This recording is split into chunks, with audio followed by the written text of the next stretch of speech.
Hello guys, स्वागत है आप सबका। तो आज हम बात करेंगे अदानी टोटल गैस की चार्ट के ऊपर। हमने वो चर्चा की है, वो वीडियो अगर आपने नहीं देखी, अगर आप नए हैं चैनल के ऊपर तो चेक ज़रूर करें। परसों की वो वीडियो है, वो आपको वीडियो मिल जाएगी। यहाँ पर जो है अक्टूबर महीने के म्यूचुअल फंड का जो है एमएफ का डेटा आ गया है, किन किन ने खरीदारी की है वो हम देखेंगे। उससे पहले सब्सक्राइब जरूर कर लें हमारे चैनल को। इसके ऊपर हम डेली टेक्निकल चार्ट के ऊपर एनालिसिस करते हैं और समझिए ज़रूर पहले तो। और इस वीडियो में मतलब कि हम ये समझेंगे कि म्यूचुअल फंड काम कैसे करता है। यहाँ पर सबसे पहले देख लेते हैं कि यहाँ पर अगर हम देखते हैं अक्टूबर 2024 और यहाँ पर आप देखें सबसे पहले ज़्यादा खरीदारी कितने की है तो यूटीआई निफ्टी नेक्स्ट 50 6100 के आसपास की जो है इतने शेयर्स खरीदे हैं। अब यहाँ पर पहले ज़रा इसकी डिटेल देखें। अगस्त महीने में क्या था, इनके पास इतने शेयर्स थे, इतनी की बढ़ोतरी हुई, मतलब कि 2% के आसपास की, मतलब कि इतने से ये परसेंटेज के अंदर है, इतने खरीदे होंगे, थोड़े बहुत शेयर खरीदे। फिर क्या हुआ, सितंबर में क्या हुआ, इन्होंने बेचे, कितने बेचे, थोड़े से ज़्यादा क्वांटिटी बेचे। पहले इतने थे 1,86,000 के आसपास, फिर 1,57,000 के आसपास के शेयर रहे, थोड़े बेचे, तो मतलब कि पार्शियल प्रॉफिट बुकिंग की होगी। फिर क्या हुआ, अब प्राइस जो है गिर गया है तो वापस से क्या किया इन्होंने, थोड़ी सी खरीदारी की। तो इस तरीके से हम भी कर सकते हैं, अगर जिनको करना है छोटे छोटे ट्रेड लेकर बड़ा मुनाफा कमाने का मौका मिल सकता है। कई बार मैंने कहा है, ये चीज़ एक समझने लायक है। जो बाजार की इस तरीके से उठापटक रहती है, कई बार ऐसा होता है कि शेयर जो है एक रेंज बाउंड ट्रेड होता है। शेयर भले ही नीचे गिरे या फिर ऊपर चढ़े, लेकिन अगर नीचे भी अगर गिरता है तो इस तरीके से जिग जैग मोमेंट में गिरता है ज़्यादातर अगर बात करें, और ऊपर चढ़ता है तो भी इस तरीके से जिग जैग मोमेंट में, बीच बीच में प्रॉफिट बुकिंग आती रहती है। तो ऊपर नीचे का जो ये पड़ाव रहता है उसके अंदर बगैर लालच किए नीचे में जो है खरीदने की कोशिश कर सकते हैं, ऊपर में बेचने की, वो भी स्टॉप लॉस रखकर।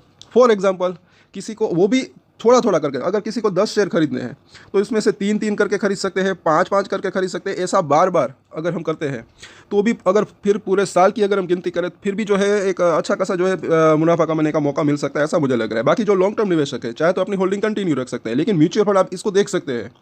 क्या हुआ था कि अगस्त महीने में तब शेयर का प्राइस ऊपर होगा, उसके बाद सितंबर में भी ऊपर होगा, तो सितंबर में उन्होंने जो है थोड़े शेयर बेचे, पूरे नहीं बेचे। ये ज़रा देखें, लोग रिटेलर गलती क्या करते हैं, देखिए मुझे ऐसा लग रहा है कि रिटेलर क्या गलती करते हैं, सेल करते हैं तो भी पूरे शेयर जो है वो बेच देते हैं, बाय करते हैं तो भी जितने खरीदने होते हैं उतनी जो सीधी खरीदारी कर देते हैं। लेकिन ये ज़रा इसको आप देख सकते हैं, म्यूचुअल फंड ने किया, इन्होंने पूरे शेयर बेच दिए नहीं, थोड़े से बेचे, उसके बाद क्या किया, फिर थोड़े से खरीदे।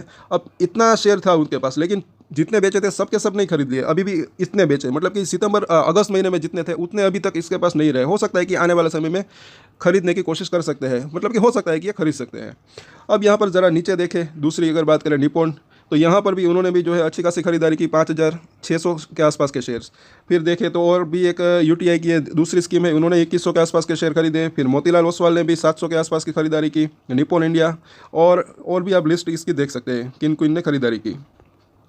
और यहाँ पर भी आप देखिए कि दूसरे इसका भी एग्जांपल आप देख सकते हैं कि पहले जो है अगस्त में इतने शेयर से, फिर जो है सितंबर में इन्होंने बिकवाली की, अब ये अक्टूबर में वापस से खरीदारी कर रहे हैं। तो ये चीज़ जो है होती रहती है, इसके अंदर भी एक अच्छा मुनाफा कमाने का मौका मिल सकता है। आई थिंक कि आपके मतलब कि समझ में आ रहा होगा। सो ये इसकी जो है पूरी की पूरी डिटेल है। और डिटेल की अगर बात करें तो टोटल इस वेबसाइट के अनुसार अगर देखें तो यहाँ पर आप देख सकते हैं कि टोटल जो है इस पिछले महीने में, अक्टूबर महीने में 17,000 शेयर्स की खरीदारी होती हुई दिख रही है यहाँ पर। और अब आगे देखें इसके चार्ट के ऊपर, 15 मिनट का चार्ट देखें तो शुक्रवार को गिरावट थी, सवेरे जहां पर लो बनाया था उसी के आसपास की क्लोजिंग रही। सपोर्ट और रेजिस्टेंस तो हम देख लेंगे। यहाँ पर अगर देखें तो वीकली चार्ट ज़रा देखें, यहाँ पर भी इसी चीज़ को समझे ज़रा कि ये मतलब कि कहीं ना बेकार है। कई लोग हमें कमेंट करते हैं कि ये शेयर के अंदर कुछ नहीं हो रहा है, कुछ नहीं हो रहा है, लेकिन हो तो रहा है, लेकिन हमें दिख नहीं रहा। ऐसा भी हो सकता है। देखिए यहाँ पर अगर देखें तो कई बार इसने उठा पटक इस तरीके से की है, कई बार बार जो है ट्रेड लेने के मौके दिए हैं। तो अब ये तो देखना बनता है कौन ट्रेड लेता है या नहीं लेता है, वो अपनी अपनी मर्जी की बात है। ट्रेड किसी को लेना है तो ले सकते हैं, बाकी अदरवाइज बाकी चाहे तो आप अपनी होल्डिंग कंटिन्यू रखना चाहे तो रख सकते हैं। यहाँ पर आप थोड़ा सा जूम करके ज़रा देखें, नीचे आया था, फिर ऊपर गया, फिर नीचे आया, फिर ऊपर गया, फिर नीचे आया। ये छोटे छोटे भी इस तरीके से अगर देखेंगे यहाँ पर नहीं है। फिर ये जो है थोड़े दिन तक ठंडा पड़ चुका था, उसके बाद एक अच्छा खासा स्पाइक आया, फिर यहाँ पर जो है वही चीज़ जो है शुरू हुई थी। अगर ट्रेडिंग की भी बात करें, नीचे ऊपर नीचे ऊपर नीचे ऊपर अगर देखें तो ओवरऑल अगर देखें तो इस तरीके से जब ये उठा पटक उस तरीके से रहती है तो नीचे में जो है अगर किसी को मतलब कि ट्रेडिंग करनी है तब की बात है, नीचे में खरीदने की कोशिश करनी है तो कर सकते हैं, ऊपर में बेचने की कोशिश करनी है तो कर सकते हैं। और जो लॉन्ग टर्म इन्वेस्टर है वो चाहे तो अपनी होल्डिंग कंटिन्यू रख सकते हैं। ओवरऑल अगर देखें तो इसके सपोर्ट और रेजिस्टेंस देख लेते हैं। तो 710 के आसपास का प्राइस है, पहला सपोर्ट एरिया इसका 700 के आसपास का, उसके बाद 675 से लेकर 680 का जोन, और उसके ऊपर जो है इसके नीचे एक्चुअली जो है 650 के आसपास का जोन अभी ये जो है सपोर्ट दिख रहा है। और ये भी ना भूले कि 640 के आसपास जो है इसने एक गैप छोड़ा था, 640-45 के आसपास। क्या वो गैप फिल करता है नहीं, वो देखना बनता है। वो तो अगर बाजार के अंदर ज़्यादा गिरावट आती है तो हो सकता है, अदरवाइज अभी जो है ये इसी लेवल के आसपास सपोर्ट लेने की कोशिश कर सकता है, ऐसा लग रहा है। बाजार भी अगर देखें तो अभी ऊपर में टिक नहीं पा रहा है, थोड़ा बाउंस बैक आता है फिर नीचे चला जाता है, फिर थोड़ा बाउंस बैक आता है फिर नीचे चला जाता है। तो बाजार अगर संभलता है तो वापस से इसके अंदर स्ट्रेंथ की संभावना रह सकती है, और ये 5 और 9 डेज के मूविंग एवरेज के ऊपर जब तक टिकने लगे तब इसके अंदर वो स्ट्रेंथ वापस आ सकती है, ऐसा लग रहा है। जैसे कि यहाँ पर अगर आप देखेंगे अभी पिछले दिनों में एक दिन उसके ऊपर टिका, उसके बाद वापस 1-2 दिन वापस से नीचे आ गया। अब रजिस्ट्रेशन की बात करें, बाउंस बैक आता है तो पहला रजिस्ट्रेशन इसका जो है 725 के आसपास का जोन दिख रहा है, उसके बाद जो है 760, और उसके बाद जो है ये 800 से लेकर 820 का जोन। और लॉन्गर टर्म की बात करें तो एक अच्छी तेजी की संभावना रह सकती है, लेकिन यह शॉर्ट टर्म में जो है वॉलेटिलिटी रह सकती है, ऐसा लग रहा है। सो कल वापस से चर्चा करेंगे इसके ऊपर। तब तक के लिए अगर आपको ये वीडियो अच्छा लगा तो लाइक, शेयर एंड सब्सक्राइब जरूर कर ले हमारे चैनल को। और म्यूचुअल फंड ने ये भी ना भूले कि खरीदारी की है तो हो सकता है उनको कुछ मतलब कि इसके अंदर दिख रहा हो।